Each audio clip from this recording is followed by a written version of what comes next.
Okay, welcome to the Schoms 2014 question time. It's with great pleasure that I welcome you all to the room. And it's particularly pleasing that we've got so many people from the supplier side, because the idea of this session is to build on the World Cafe session that we started in Aberdeen last year.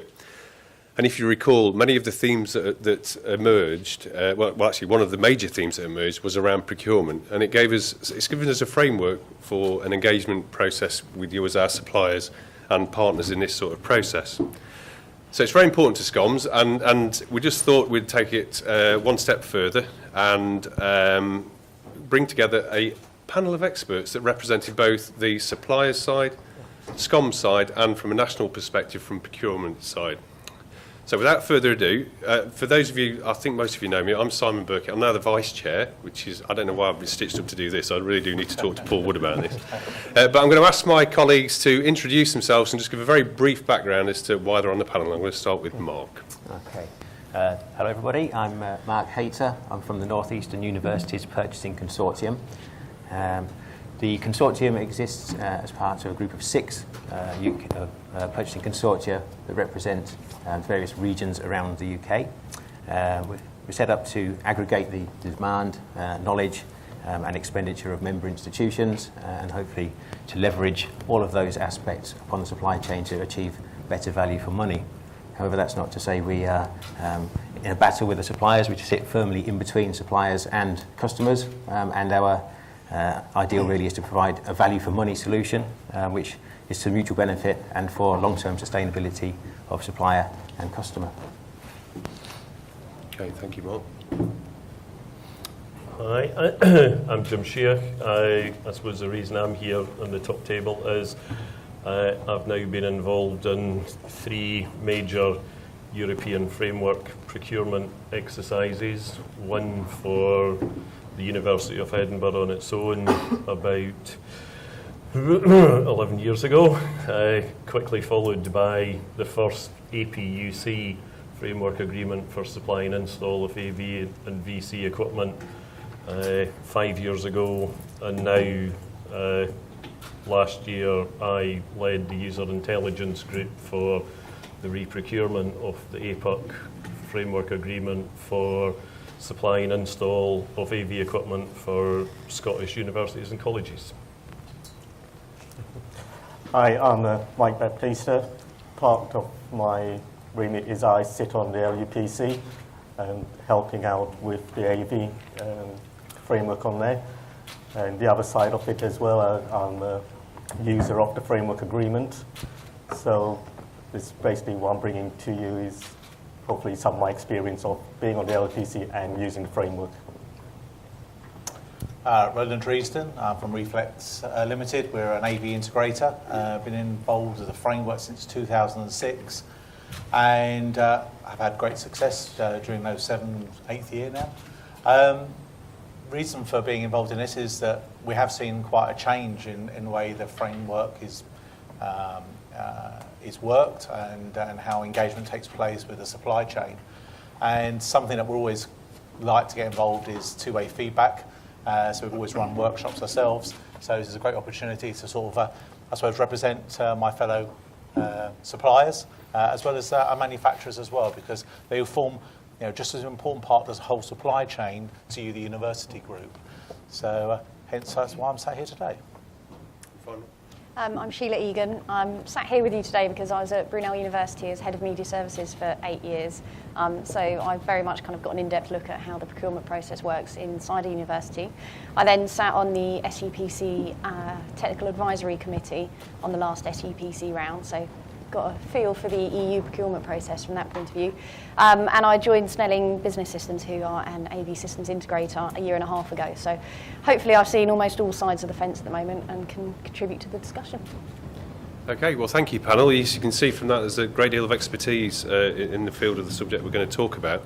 The format's very much, I've got questions that you've all posed from both sides of the sort of process. We'll open the question up. I'm going to direct it to one of the members of the panel and it will get passed around. However, if you want to join in, and this is the purpose of it, hand up in the air and I'll bring you into the conversation at the appropriate moment so that you can sort of carry on. So the first question goes to Mark. How much do suppliers pay the consortia to set up a framework? Generally, the suppliers pay nothing to set up a framework. There's no charge for being a member of a framework. There's no charge for receiving documentation. Sometimes the documentation is chargeable to a certain point in the procedure, and then it's refunded once the procedure has taken place. So ultimately, there's generally no charge for becoming a supplier to a framework. Okay. I think the question this made me want to ask is there a perception that there is a charge? Paul Wood, Bangor University. I mean, that might be true on one framework, but I know... Sorry, we have roaming Yeah, mics. of course. I know for a fact that, some frameworks do charge, because I've been involved in the process in the Northwest, and there is a charge made for the tender papers. The reason that was done was it wasn't people similar to the people who are in the room here, perhaps, who were coming to the table, and there was, one man and his dog from some shed somewhere really coming in who was wasting everybody's time. They were never going to get anywhere, so a charge was introduced. And also there is a management charge which is paid by way of a commission to the consortia. A percentage is paid to the consortium for being in that. So, Okay. yeah. That is correct.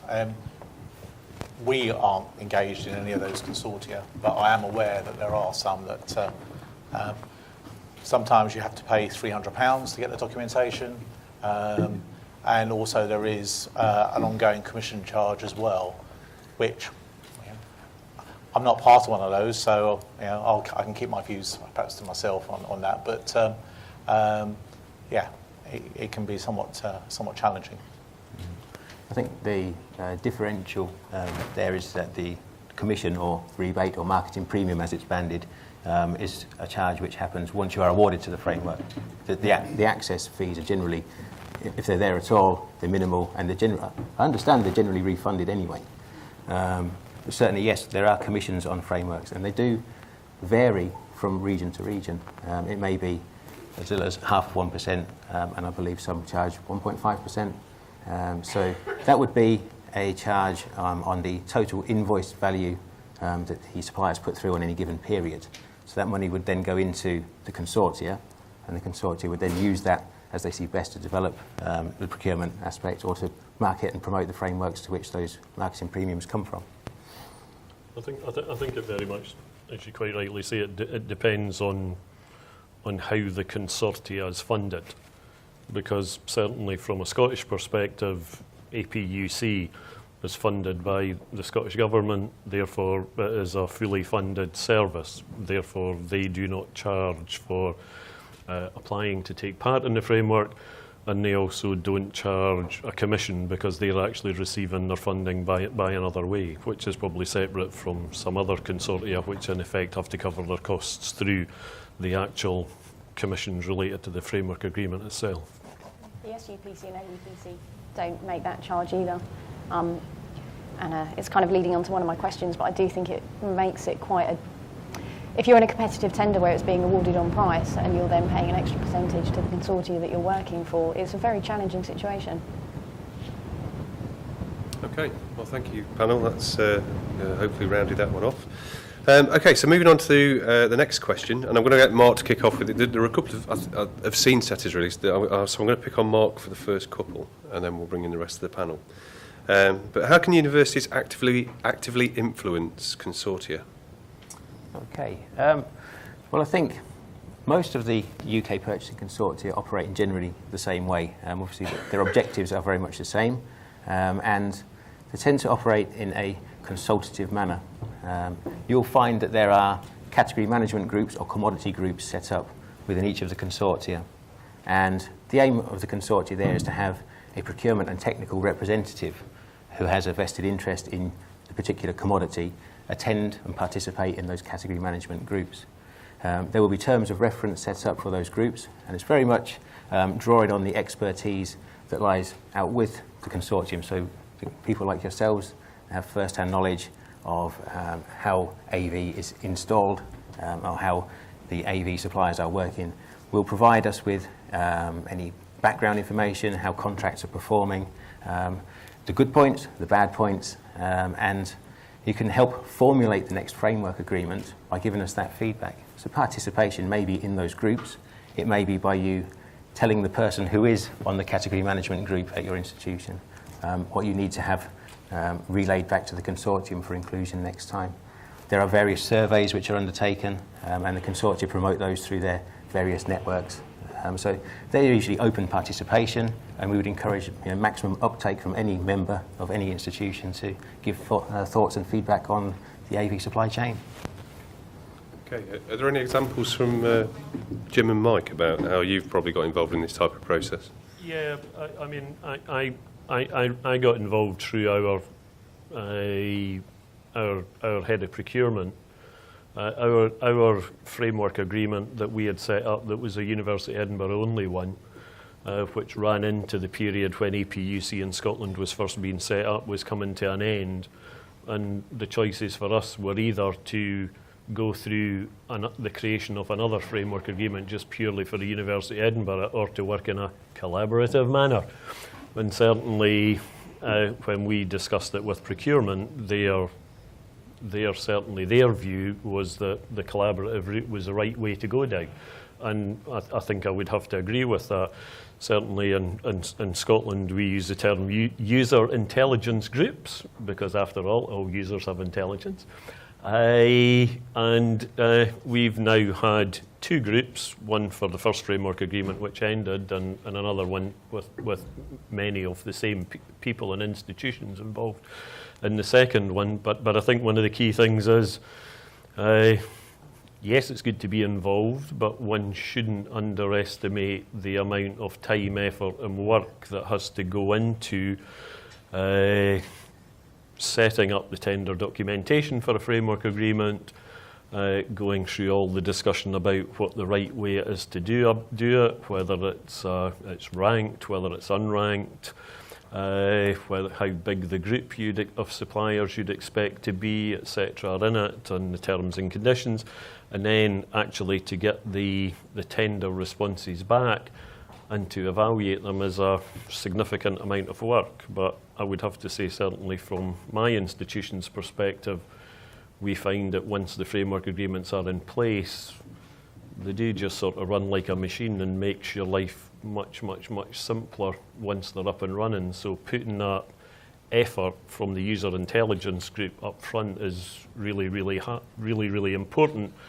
But I certainly find getting other institutions to play and contribute quite hard, but we got there, which is key. But the user intelligence part is the key thing, and actually to take part and influence it to make sure that that framework is right for you is really, really important.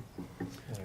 I mean, I got involved on the LUPC through the commodity group, which I sit on, and as Jim was saying, is that the user feedback comes to us, and then we have review meetings once a year with the AV companies to see what's going on, and we take on board from everyone else, or the users, the good, the bad, and the ugly, to say the least, to deal with. And then we take that back and we present it to the AV groups, to the AV installations people, and ask them the questions, and how to improve things and where to go.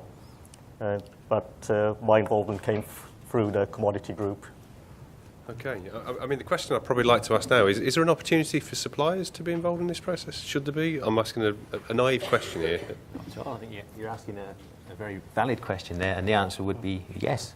Jim, you've probably been through the strategy documentation, which is being developed and rolled out through the UK consortia. Very much part of the process now for new framework agreements and renewals of framework agreements is to populate a formalised strategy document which includes sections which say this is our consultation with members, this is our consultation with the supply chain and our evaluation of the supply chain. So very much supplier engagement becomes a natural part of the process for developing strategy before we release any documentation or questionnaires, etc. The consortia will go out and will approach the supply chain. Most suppliers here will be registered with each of the consortia, but the process is simple for any supplier that wishes to engage. register with the consortium. It's a simple online registration. You'll indicate a business classification, and when the time's right, the consortium will look at those registrations and go out to the supply base and say, there's an opportunity coming. Would you like to participate? Have you heard about the opportunity? We're having a supplier engagement event. Okay, that's really interesting. Roland, in your experience, have you ever been involved in this type of approach? Not at the, I suppose, the early stages of it. So that's quite interesting. I guess we have to monitor government contracts. So we use a third-party organisation to monitor any MOD or police or any sort of contract that comes through. So we have to try and keep our eyes open for perhaps the northeast or northwest or opportunity. One thing I would say though is valuable from the framework, and I don't think it's right there yet, is the feedback that the supplier gets on its annual review.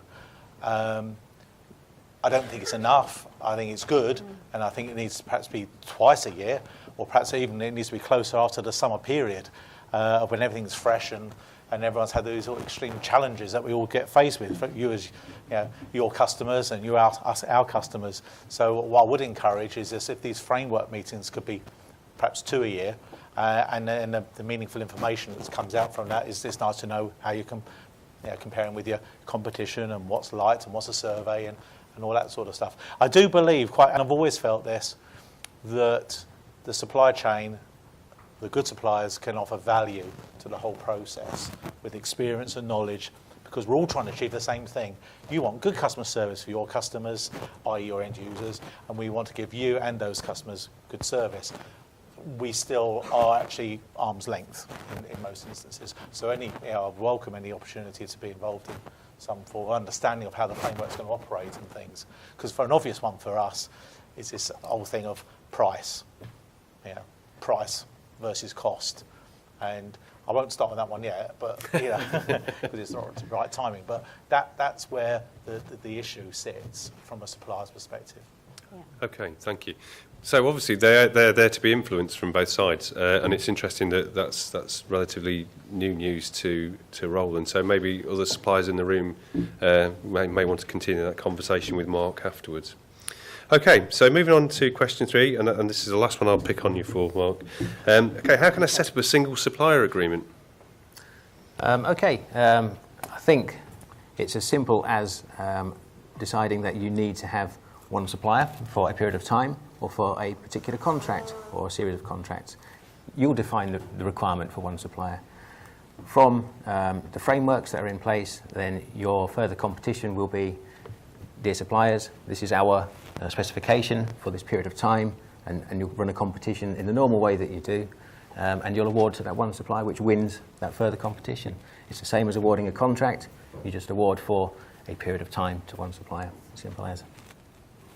Okay, experience from the panel on this one? I mean, certainly we get involved in sole supply opportunities without a shadow of a doubt, which obviously, if you're the winner of it, then you love it. If you're the loser of it, you hate it.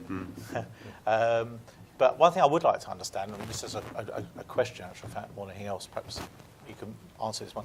Through the OJU process, you can have a sole supplier, you can have 3 or 4 or 5, but you can't have 2. That's correct. Explain to me why you can't gonna have ask me 2. why? Yeah, I know it's not your doing. I know it's someone in Strasbourg somewhere. But Why EU decided?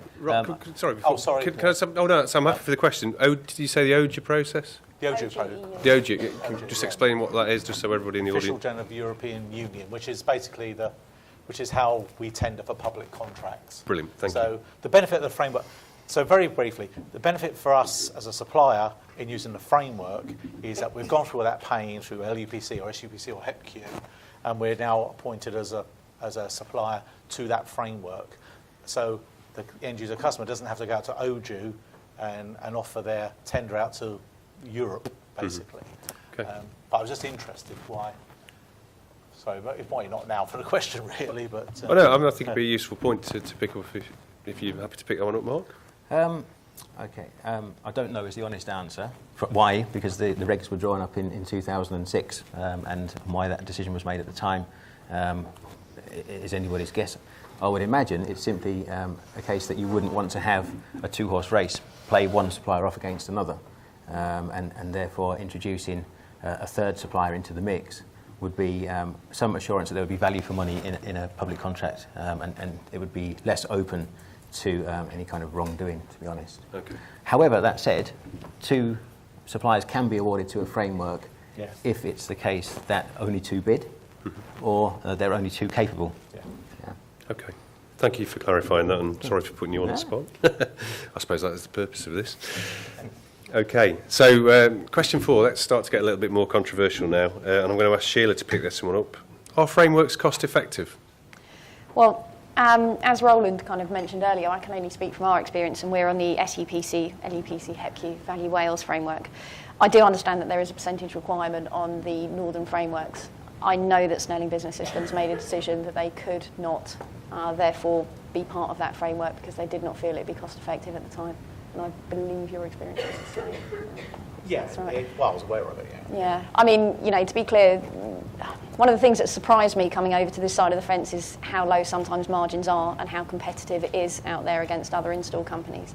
If you then add that you've kind of got to pay, you know, another 1.5 to 2% back out to the consortia that you're bidding for, your margins can end up pretty low, and it's a difficult situation to put AV installers in because we're all small to medium enterprises pretty much.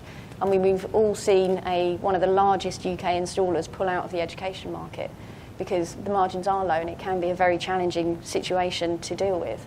And I do think that it needs careful thought as to how this commission works, because if you push small to medium enterprises too hard, you're going to end up with them going bust or going out of business. And that's a real danger, I feel. Okay, we'll just bring in Don. How do you feel the consortium should be financed then? Sorry, the mic just again.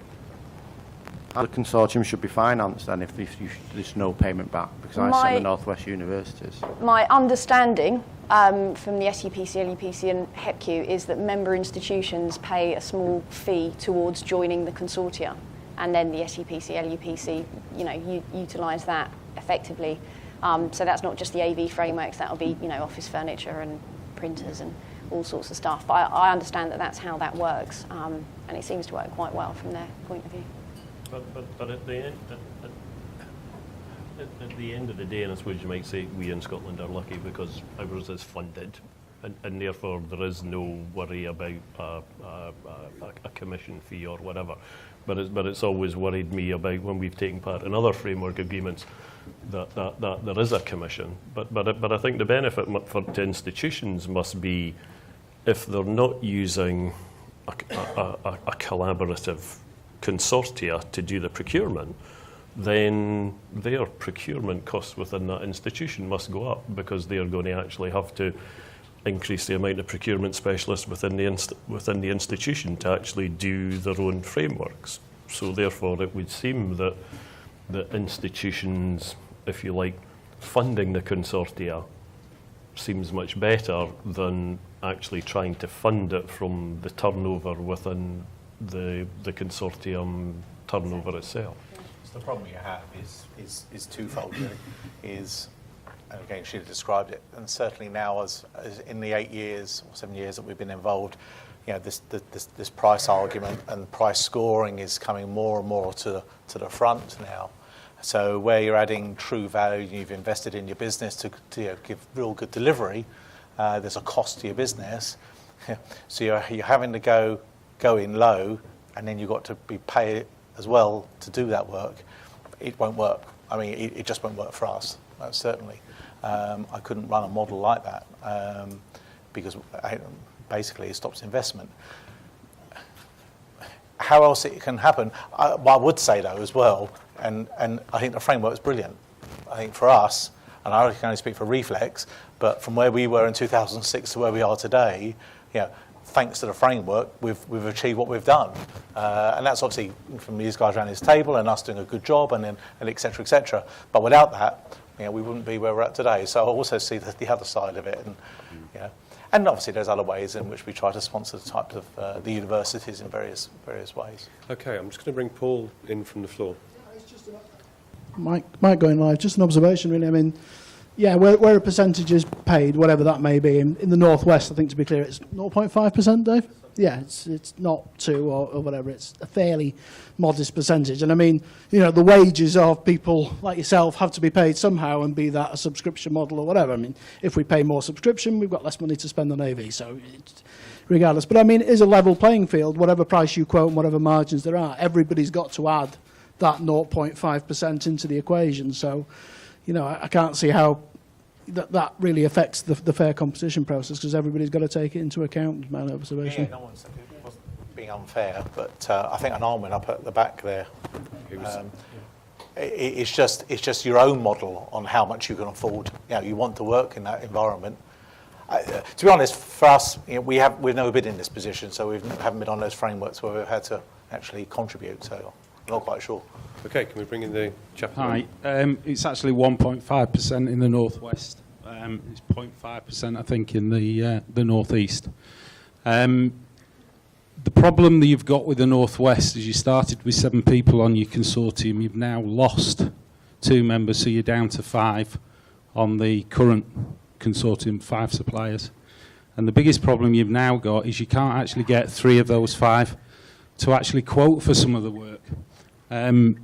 So, you know, you do really need to think going forward how the consortium is going to work, because it's plainly clear that obviously the arrangement in the interregional works a lot better than perhaps it does in the northwest, and possibly eventually in the northeast. Okay.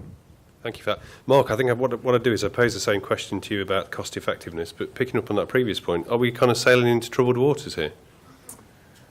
It's very difficult to tell, isn't it?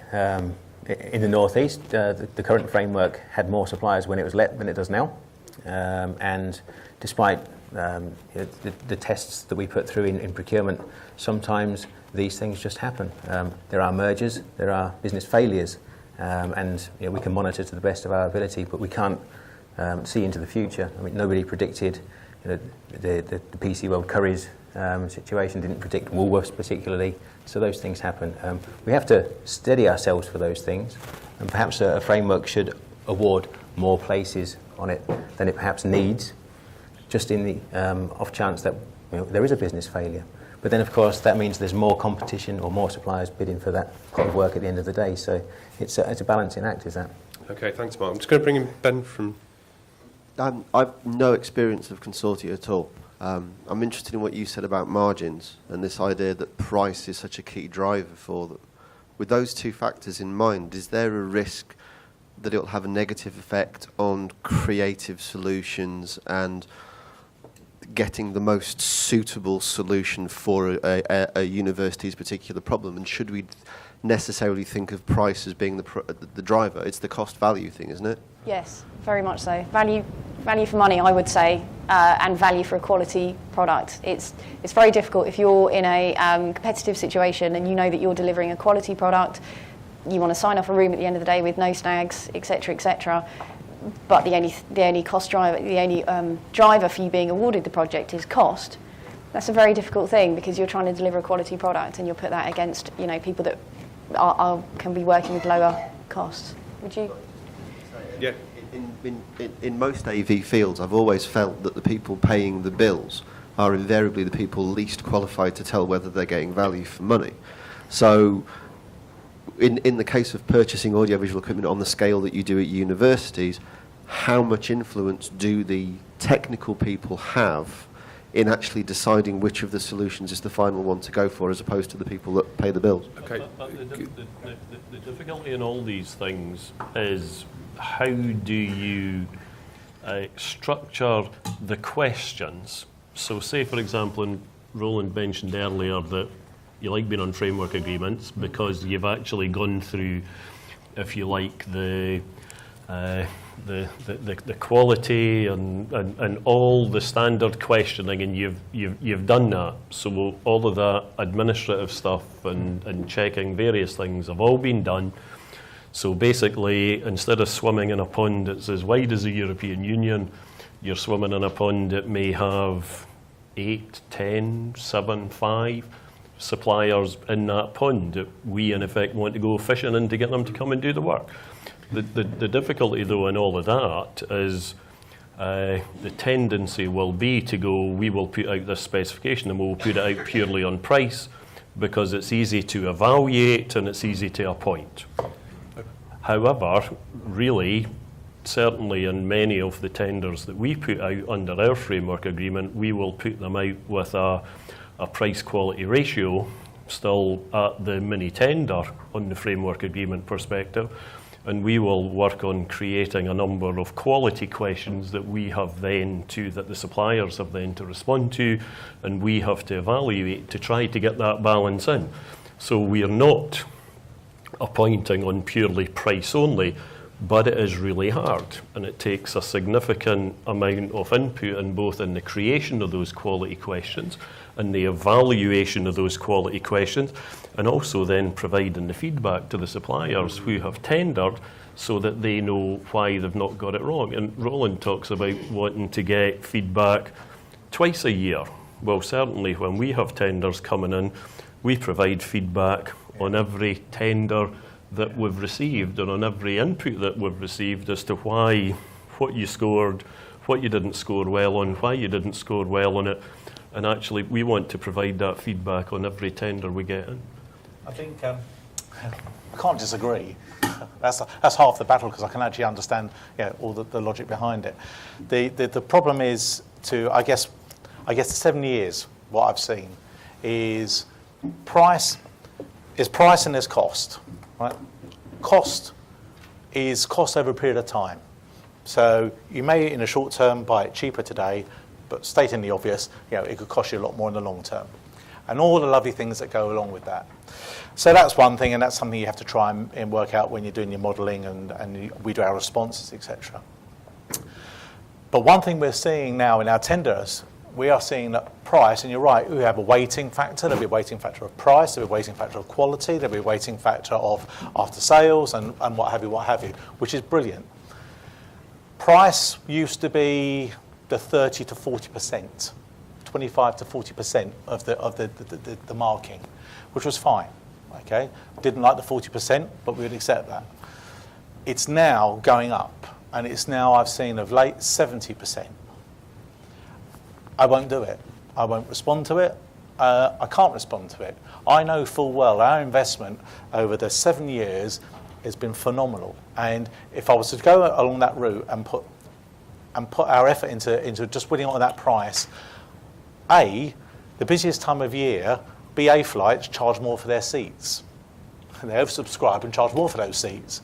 This is our busiest time of year, and we're effectively sort of been asked to charge less, where we can actually get other organisations who want to work with us on a cost basis. And that's the biggest thing I'm seeing now, is that price is got a higher scoring factor in tender submissions than it had some time ago. I do think it will realise that it won't work and it will come back, because I have been involved in some sort of selling formula for 30 years, and I've seen these various cycles take place. People have to prove themselves. You've got opposing forces. You've got perhaps purchasing on one side. I've got to demonstrate the saving, and you've got the engineering side has got to demonstrate the value and the delivery for its customer. And you've got the budget holder, who's your end user, and everyone else is your end user, saying, help me. What way? I don't want to spend too much, but I want the best. And it's really difficult.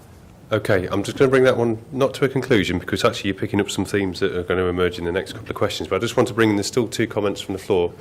Joan from the back. Yeah, I just want to pick up on what this gentleman said, because he said that the northwest is having problems and it might be going to the northeast. And realistically, the northeast is already having problems. Just recently, we've put tenders out and we've only had one quote back. Another, we had 2 quotes back. And the number of people who are dropping out of any UPC, suppliers who are dropping out of any UPC, has taken down that number. Now, one particular feedback we had was because it was thought that from one supplier that we were a closed shop and we would always appoint one particular supplier, and that's just not true. But that's neither here nor there. But what I wanted to ask, because that's not a question, is would any UPC do anything to actually encourage other companies to come in on the framework when we've got our universities saying we must have 3 quotes, and we just can't get them. We're just not getting them, ever. I think if there was enough momentum from the rest of the member institutions that echoed that sentiment, that there was enough critical mass behind that, then yes, the NEUPC could act. What it couldn't do is add new suppliers to an already awarded framework. That's not allowed. What we would have to do is seek to renew a framework at an earlier stage and go back to market, go through the process and re-award to an increased number of suppliers. Okay, so some work to be done there on that particular piece. I just want to pick up, I've got is it actually you, Nige? I didn't know whether you were going to ask somebody who stood near you. Sorry, I know I'm small. Similar comments, actually, and this is recent history for us. At Aberystwyth, we've just gone through an AV single source supplier. I think there's 8 on the HEPQ framework. We had 3 people apply. Didn't give us enough choice. We didn't do it just on price. The scoring, I thought, was fair. And a lot of my colleagues over the period this last couple of days, in fact, earlier on today, there was a group of us discussing about things like quality, pre-sales, post-sales, these sorts of issues. And then there was another procurement I'm going through, and that was through SUPC, and that was to do with some furniture that I wanted that was in an existing lecture theatre, and I wanted to add on some extra seats, and we had no responses at all. And I actually think we were in a meeting discussing procurement the other day, on Monday. Part of it wasn't about procurement, but it came in, and I said that procurement is sort of buying stuff, but harder. And it is really becoming incredibly painful now. And on top of that, you're hearing what we're saying, but our executives are putting on top of us further onerous restrictions, which makes it even more difficult. And something's got. I personally don't think the frameworks work anymore, and that's my belief. But that's because of my recent experiences. Okay, thanks for that, Nigel. That leads into a question which is precisely framing what you've just said there, which we'll pose to. I think we'll give this one to Roland to think about. So, why do companies on the given frameworks decline to respond, from your perspective, Roland? Gosh, there's loads of factors in one respect. I think the number one factor is your timescales and your fiscal year and your summer months. Because what happens is, where we engage early on in the year, sort of January, February time with whoever, we have more time. We can make a more an informed view on, do we want to go to Aberystwyth and understand the value of what we could give Aberystwyth and how competitive we're going to be to Aberystwyth and who's the incumbent of Aberystwyth and all those sort of things. And we say, okay, well, that's right, we've got the opportunity to do it. We look at our summer resource, for our engineering resource, and we say, well, that's fine, no, because if we don't get Aberystwyth, that's fine. We've got lots of other months yet. We've got other ones we can go for, and we'll have work to do in the summer. When a tender start coming out late, or sorry, late, in our view late, but perhaps when they come out in the June time or May, June time, we have to already think about resourcing up for the summer. We can't be left like BA with no bums on seats, so they oversubscribe. We have to oversubscribe because we're not going to win everything we go for. And when that time starts getting closer to the summer, we then have to start thinking commercially. We have to think, okay, right, well, we know that one's coming out, we know that one's coming out, we know that one. Well, what chance have we got of winning it? We weight it, we look at it, we discuss it. YAG wants to go for everything. Yeah? I say, YAG, we can't do everything. We have to do two of, and I know some of you in here, we've had those conversations with you. And it's difficult because we have to make sure that we've got enough work during the summer to pay our staff, etc., etc. So the simplest answer is, the earlier in the year that you decide that you want to do something, you may not do a purchase order in that time of the year, but we know we're going to be a sole supplier, or we know we're one of two, or something like that. then that's fine. It's just when it gets closer and closer to the summer, it's harder for us, and we have to make commercial decisions. And those commercial decisions are, relationship we have, what's it based on? Price? Is it price is a big one? Value, and value our team as value engineering and design and consultancy and good project management, all those sort of good things. And then we make a call. And sometimes we get it right, and sometimes we get it wrong, don't we, Yag? I think it's also worth mentioning again that we are all generally small to medium enterprises. We don't have necessarily huge amounts of back office staff to complete procurement documents and stuff. So when you're making those decisions, it's also about what else are we working on at the minute? How many things can we actually process through in this relatively short timescale with relatively short amounts of resources? You look at companies like Cisco, and they'll just have huge amounts of resources and people to call on, whereas AV companies tend to be a lot smaller. I think to answer that lady's question over back there about you're down to 2 suppliers, I'm not quite sure, obviously, when the tender business went out, request went out. But I know categorically, we've been in that situation where we're one of 2, or we've had to decline, etc. And it puts a problem on the university, but it'd be even a bigger problem if we were to do it, because we perhaps know in our own hearts we're not going to fulfil it anyway, so that isn't going to help anybody. But the earlier in the year that we start talking and having engagement, and dare I say, we sit around the table, perhaps 3 competitors, if you like, suppliers, talking to a customer about a solution. Well, to me that seems quite forward thinking and perhaps a bit different, because at the end of the day, we all want to make sure our AV world, has got a future. We need it from the jobs we do, and as yourself. So. Yeah, early engagement is the biggest thing, I would say. I think the other thing that we've kind of been talking to universities about is the idea of a flipped procurement model, where you can, purchase things that are going in racks early in the summer. You can get kind of stuff built off-site, securely stored by installation companies, so it's actually ready to go for the summer period. However, I've seen it on both sides of the fence with this one, so I know that when you're actually in the institution, it can be really difficult to get that decision made as to whether you've got the money to spend or not. So I kind of see both sides of it. It's not an easy equation by any stretch of the imagination. Okay. I've just got a question. Mike, question for the suppliers. So you feel, if you're a sole supplier, do you think that would make the matter worse? No. If you're a sole supplier, it's fantastic, because you're engaging 12 months of the year. There are no surprises. We understand. We know what the budgets are. We know budgets get slashed.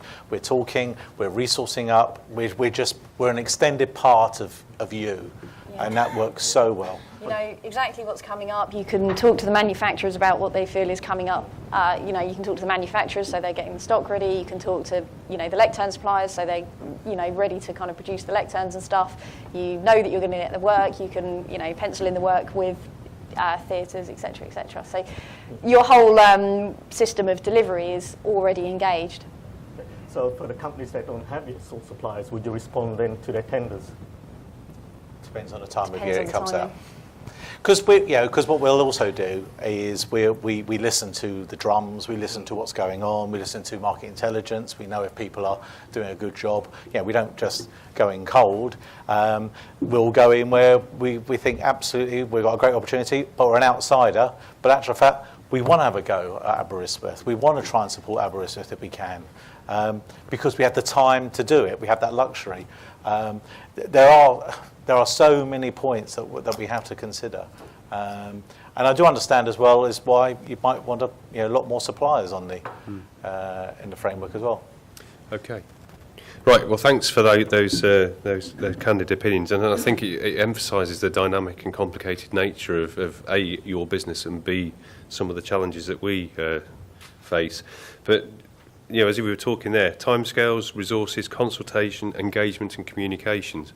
That's from the supplier side. Well, all of those 5 words I recognise on a daily basis within an institution. So I think it's something that we'll just have to continue and work towards as a team. So thank you very much for that. So the next question is actually picking up on the point that Ben started off, which is, so my impression is that the procurement can influence what equipment is specified. Is this the case? And if so, what gives those people what qualifies those people to make those decisions? And I'm going to give this to Mike to kick off. Okay. procurement is specifically there to try and get best value for money on a contract, to try and arrange the framework. Now, I think, as Mark alluded to, that on the commodity groups, there are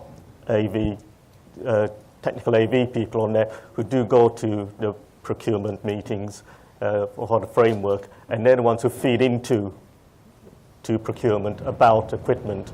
But the equipment stage is, I feel, it's when you're specifying for an upgrade, or you're specifying for a new lecture theatre, whatever. I don't think the procurement at all has any bearing on what equipment you get. All they do is set up the framework and try and get best value for you, is what they try to do. And the commodities technicians or the commodity technical person will sit there and feed into that. They'll ask them questions on what kind of equipment, where do you think we're going, what technology is coming into the future. And that will come from the AV specialist, not from the procurement side, because I've sat on that side, and that's where we're fed into, because at the moment, the LUPC framework is coming to an end in November. They're looking to go out to tender very shortly on that. And yes, it is. Extend for another 10 years, I'm retired. Fortunately not.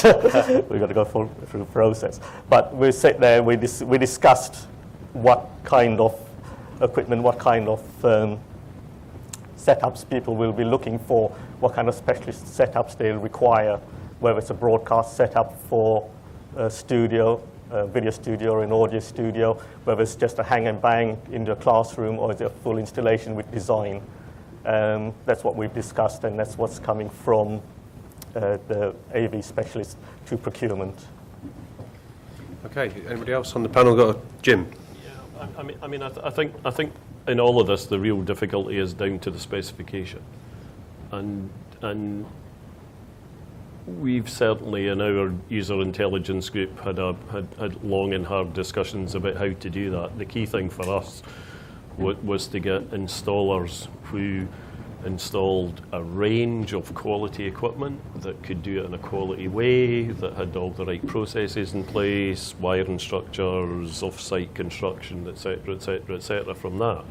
But then when it actually comes to the mini tender, it's up to the user to specify what they would like the supplier to come and do. And to a certain extent, that's where the difficulty comes in. I'm really lucky. I have a large projects team in my institution that will basically specify every make and model number for every piece of equipment that's going into the room. They will design the system, and they will then put that out to tender for the companies to come back and bid to supply the equipment and do the installation and commissioning. So from our perspective, that's pretty easy, even if it is a small job at 100% price, then that's in many ways easy to do, because we know the quality that we're buying, certainly from an equipment perspective, because we're specifying every piece of equipment.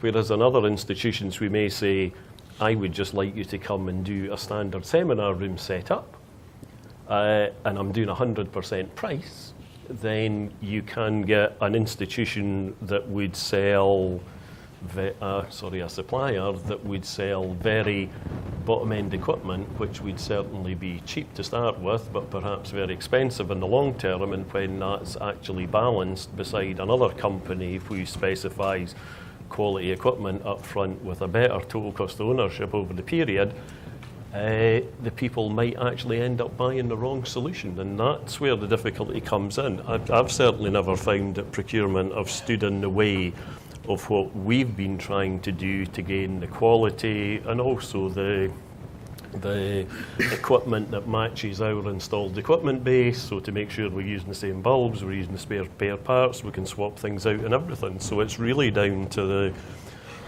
the amount of work that the buyer can put into the specification in many ways to make the company's job easier, because they are then really working on a very much more level playing field, and that's the key.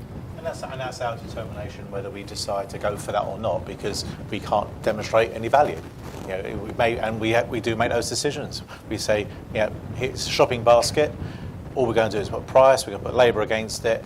We know where we sit with our labour and the value that we offer. Does it match that requirement? Do we have a chance of winning it? Perhaps we don't, so we don't. I mean, and that would be another reason why we wouldn't necessarily go for it. If it's a design and build, where we come in and do consultation and the whole complete thing, then it's a totally different approach. Okay, thank you. Any comments from the floor on that one? Okay. So we'll just get a mic to you. People are now running towards you crazily.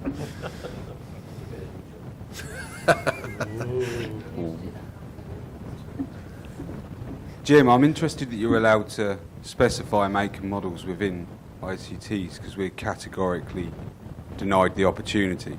So we do have somebody who's responsible for design. We have a design and development department as well.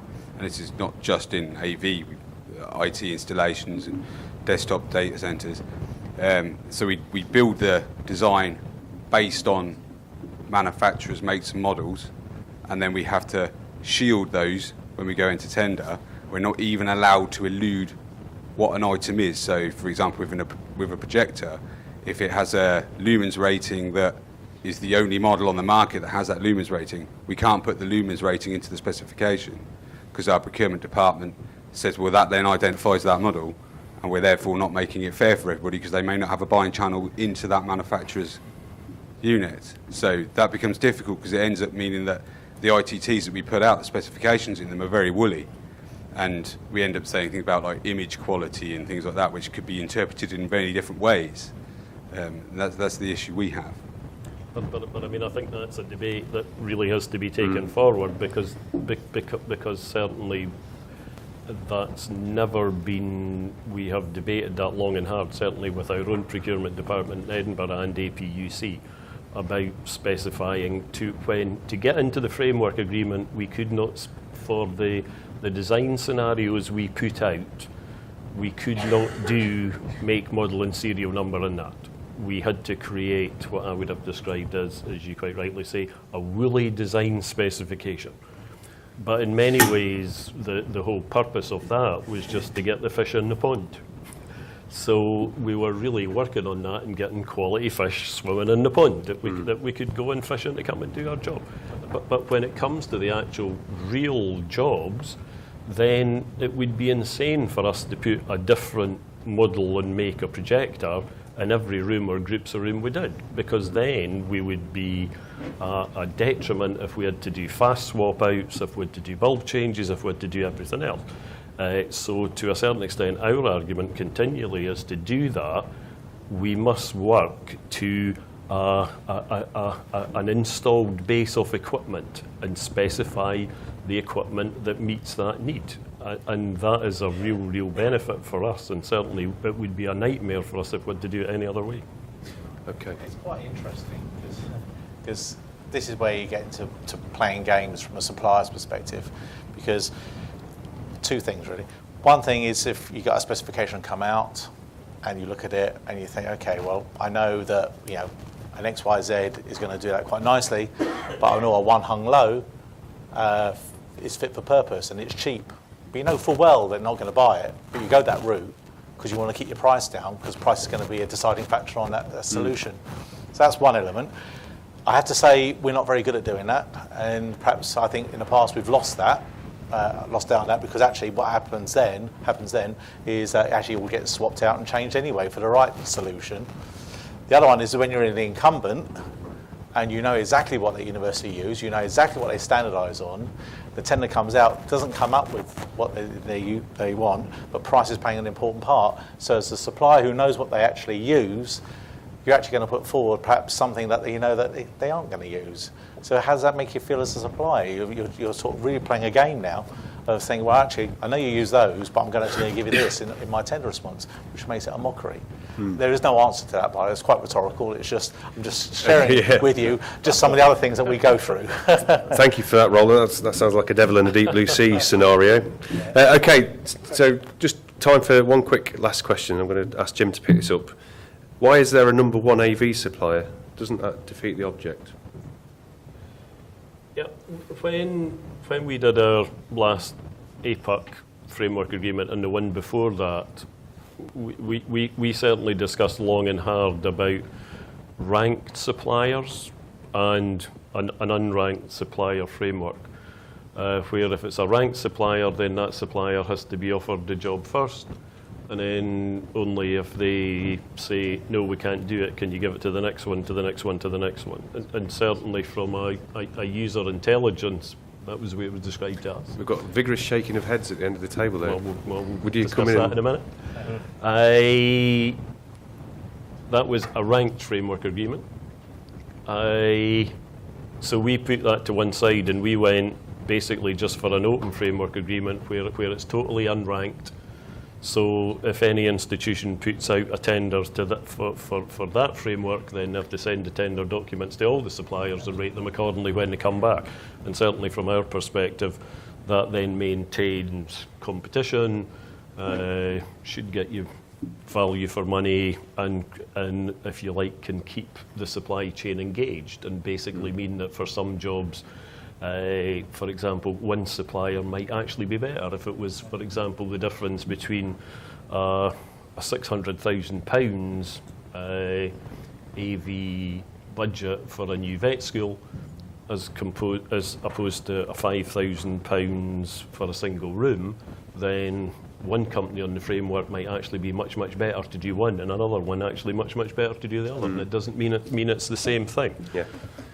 Sheila, can you just do a very quick response from Yeah, suppliers? in terms of the SUPC ranking, the SUPC is ranked, but it's not defined as you have to go to the top ranked supplier first.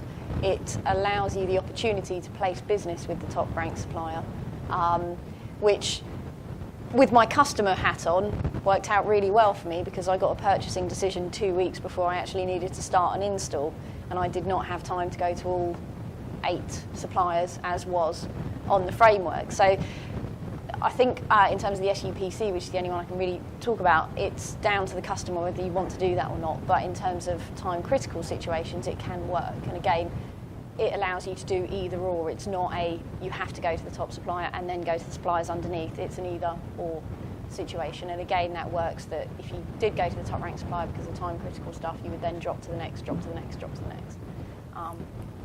Okay. It's ludicrous. It's totally daft. Funny enough, on the previous... Oh, was it the right thing? Yeah, you did. Well, on the previous framework, not this current one, we were number one, and I didn't even know this existed until 2 months after 4 years. After 4 years coming here, and I suddenly found out we were number one, and people could come straight to us, and we didn't know for 3.5 odd years, so which is a great shame. But it's meaningless. Yeah. It means nothing because, as you quite rightly say, one person who's good at doing a 350-seater lecture theatre that costs £300,000 is totally different to someone who can do a hang and bang in a room. You're only good as your last job, so you can do really good work currently, and then things go downhill. Why should you keep getting getting the business unlike the others? And to be honest, if you take the current one, I think between 1 and 6, it's 2.5% difference. 80-something% down to, a few percent below that, which is nothing. We are all, we're there in our own right, and we should all have the opportunity. Okay, right. I think, sorry, I'll just... You have to be a very quick one, Sheila, because we're just on the edge. It will be very quick. It's also, in terms of the people actually using the purchasing consortium agreement, it gives them the opportunity to see that time critical thing very quickly. I understand. Otherwise, under the auspices of it, actually all of the suppliers on the framework should be invited to return on every single tender, and that's a lot of work for both sides. Okay, right. Well, brilliant. I'm just going to sum up very quickly. I've made some notes as we've been sort of discussing these last 2 topics. So I think there are challenges for all of us here on both sides of the fence. It's good that, Mark, you're here with us today from a national perspective, because certainly I've heard lots of versions of different frameworks and there's inconsistencies here and there. So I don't know whether there's an opportunity to influence at that sort of strategic level about some standardisation. and certainly pick up on the concerns of the diminishing supplier pool in certain areas.